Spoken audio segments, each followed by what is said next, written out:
Hello, this is Andy from CVG, and I'm going to show you around the new Normandy, which is your personal starship in Mass Effect 3. It's the same Normandy as in Mass Effect 2, but the Alliance have stolen it from Cerberus and made a few changes, and I'm going to show you some of them now. The captain's cabin is where we're going to start, and it's pretty much the same as it was last time. You can play music to set the mood. You can access your armor locker to change your casual appearance and also your battle armor. All these bits like helmets and shoulders and arms and legs you find scattered around missions, and you can mix and match them for different stat effects, which you can see on the right there. Also in the captain's cabin you have a fish tank, which starts off empty, but you can buy fish from the Citadel and fill it up. This is the full collection right here that I spent a small fortune on. You can also buy an automatic feeder so they won't die like they did all the time in Mass Effect 2 if you forgot to feed them. There's a ship model collection. There's an extra wall of that this time. Again, all this stuff is completely optional. There's no reason to do it other than just that extra level of immersion if you're a completist and you want to get everything. And there's an ensuite bathroom, but there's no point of going in there. It's just an extra little detail. And that's the captain's cabin. This is the Combat Information Center, or CIC. This is the main deck of the Normandy, and you'll be spending a lot of time here. You can access your emails that NPCs will send you during or after missions. The galaxy map, where you can explore, follow up leads for the story, or pick up side missions. You also have Yeoman Trainer here, who replaces Kelly from Mass Effect 2. If you play as Femme Shep, you can romance her, which is a first for the series, same-sex romances. I had a very compelling example. We're on our way to the bridge here.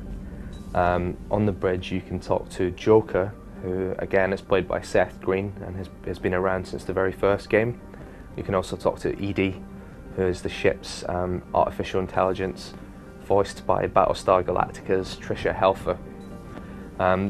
It's good to check in with these guys between missions, and also everyone on the ship, because you can unlock new dialogue options, side missions, and even upgrades. Now's as good a time as any. I'm getting reports of refugee ships from Tiptree landing on Solarian colonies. I don't have names. I'm sorry.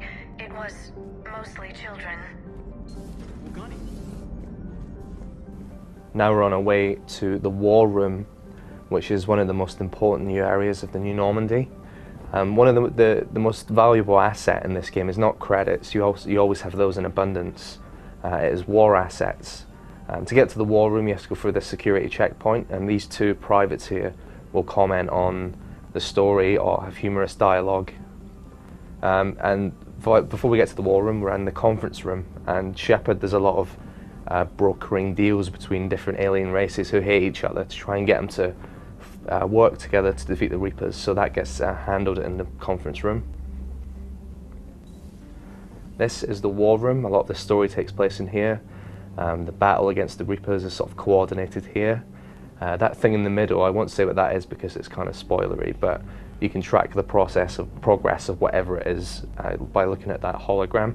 The War Assets terminal shows you how many races and armies you've got on board and you fight against the Reapers. This vid terminal lets you talk to Admiral Hackett and Admiral Anderson, who are kind of like your bosses. Now we're on the crew deck. This memorial wall, you'll see that we've blurred it out because whenever a character dies, they appear on there, and also it shows you who died in your previous save games if you imported them.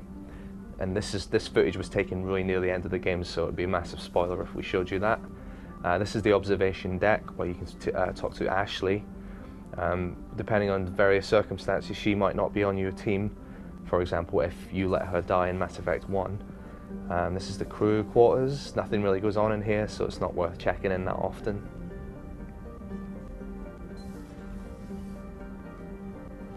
This is life support, and this is where Thane could be found in Mass Effect 2. I didn't see any characters in here. Perhaps they could be DLC or characters who had died in previous games. This is the men's bathroom. There is nothing to see in here. And there's another observation deck here. It's kind of like an R&R sort of area. There's like a gambling table and a little miniature nightclub and some kind of weird massage table. I never saw any characters in here. There was no reason to ever come in here. Maybe again DLC or a character that wasn't in my save game.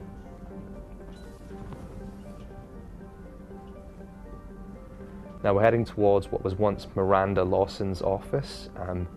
It's now been taken over by Liara Tassoni, who you'll remember from Mass Effect 1 as a party member, and from 2 as the Shadow Broker. And she uses this place as her office as the Shadow Broker, so you can access an intel terminal and spy on people's emails.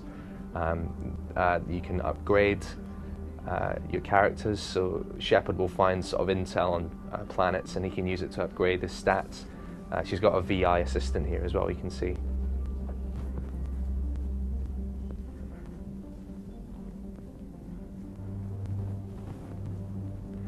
Now we're on our way to the main battery, which is where the Normandy's giant guns are housed.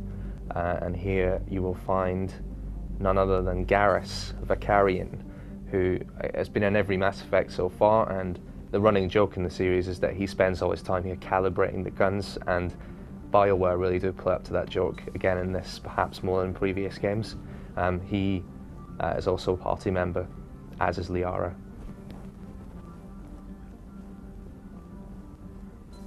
This is the medical deck, and here you can see Dr. Chakwas, who's been hanging around on the Normandy in its various incarnations since the first game.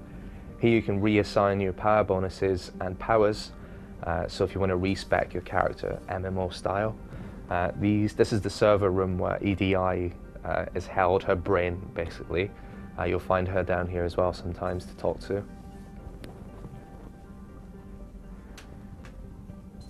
And that is the crew deck. This is engineering. This is one of the least visited decks of the new Normandy. If you remember in Mass Effect 2, this area below here is where Jack used to hang out.